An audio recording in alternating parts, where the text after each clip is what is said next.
Como é que fica a situação jurídica dele? Ele está respondendo aí a esses inquéritos, está sendo investigado. E agora não só em São Paulo, mas também na Inglaterra. Ela apresentou a denúncia lá.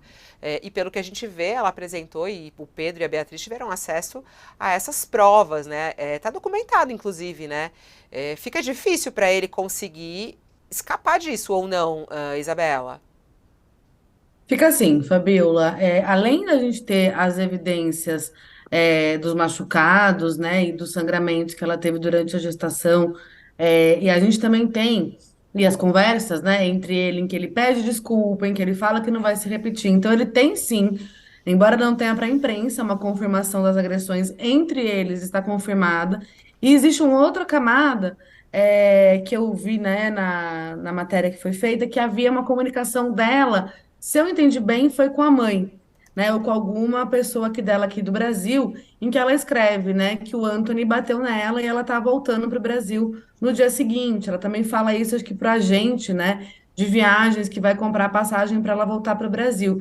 Essas pessoas são consideradas o que a gente chama de testemunhas indiretas, ou seja, pessoas que foram acionadas imediatamente ou logo depois pelas vítimas de agressão e são testemunhas do primeiro relato, né? Então é muito comum que essas pessoas existam, que as pessoas peçam ajuda para alguém das suas redes de confiança, e isso é juridicamente relevante, né? Essa pessoa tem ali em primeira mão um relato, e isso é considerado como quase como se a pessoa tivesse visto, né, o que aconteceu. Por isso a gente chama de indireta, porque ela não estava lá. Então existe aí uma grande camada de provas, né, contra as condutas do Anthony. E uma coisa que a gente tem visto, né, Fabiola, é que a justiça dos países europeus não tem sido nada leniente com os jogadores de futebol brasileiros que cometem violências lá, né? A gente está falando aqui não só do Robinho, mas também de Daniel Alves. Então, mas também a gente pode imaginar que muito provavelmente o Anthony vai voltar para o Brasil para evitar qualquer tipo de cumprimento de condenação no Manchester, na Inglaterra, né? Aí, enfim, ele está numa. São escolhas estratégicas aí que ele pode fazer, mas certamente eu acredito que ele vai enfrentar uma condenação tanto lá como aqui. Vejo lá com maior possibilidade, mas aqui, sem dúvida alguma, ele tem altas chances de ser condenado, né? Ele cometeu aí pelo menos três grandes violências contra ela, né? A violência psicológica, a violência física, que pode ser investigada para compreensão de se houve ou não uma tentativa de feminicídio nessas violências físicas, e uma violência patrimonial, né? Ele quebra as coisas dela e tem alguma mensagem que ela diz que ele, ou um áudio, né? Que ele apreendeu o passaporte dela, né? E a apreensão de documentos, a retenção de documentos pelo agressor é classificada na Lei Maria da Penha especificamente como uma violência patrimonial. Então, eu vejo pelo menos aí das 5 violências, ele cometeu pelo menos três. Eu queria até colocar essa questão aqui para vocês, porque paralelo a ele responder isso na justiça, ele representa o Brasil, né? Ele é da seleção brasileira. Como é que fica a atuação disso? Quer dizer, eu vou primeiro perguntar para a própria Isabela isso. É possível, quer dizer, alguém que está respondendo a um caso tão grave como esse, que é uma violência, né, contra uma mulher, poder representar o Brasil, ser ali atuante da seleção brasileira? Porque se questiona isso, quer dizer, ele tem que sair, tem que ser desconvocado? Como é que fica essa situação? Ou não, é Tá. possível ele continuar respondendo a esse inquérito Olha, e representando? se a gente fizer um olhar jurídico, né, ainda tem sim a possibilidade. Juridicamente falando, né, a gente não tem uma proibição. Podemos ter, juridicamente falando? Podemos. A gente pode construir, né, arcabouços legislativos ou normativos institucionais, como um normativo da CBF, que impeça a permanência ou a convocação de jogadores que estejam sob investigação por causas de violência contra a mulher ou práticas discriminatórias, mas isso a gente não tem. Agora, Fabiola, eticamente é um deboche, né? É um deboche com a vida das mulheres brasileiras.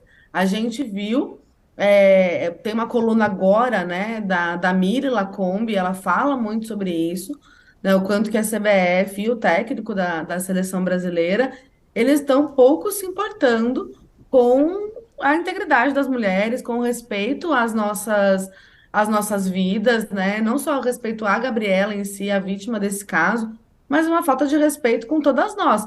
E o que está sendo falado com essa convocação deles é bater em mulher, agredir mulher, não importa.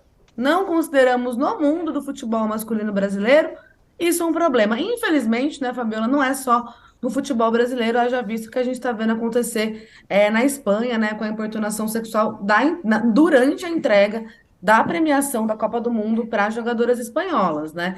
Então, assim, a gente passa uma mensagem muito ruim, né, para a sociedade brasileira como um todo. O futebol no Brasil é uma instituição de muito poder cultural, né, que atinge milhões de pessoas, move muitos afetos, e a gente tem uma mensagem da nossa confederação de que, olha, a gente está tudo bem. E não é à toa que, por exemplo, em vários lugares do mundo, inclusive no Brasil, os índices de violência doméstica contra a mulher aumentam nos dias de jogo de futebol, né? Na matéria do Pedro e da Beatriz tem até um destaque.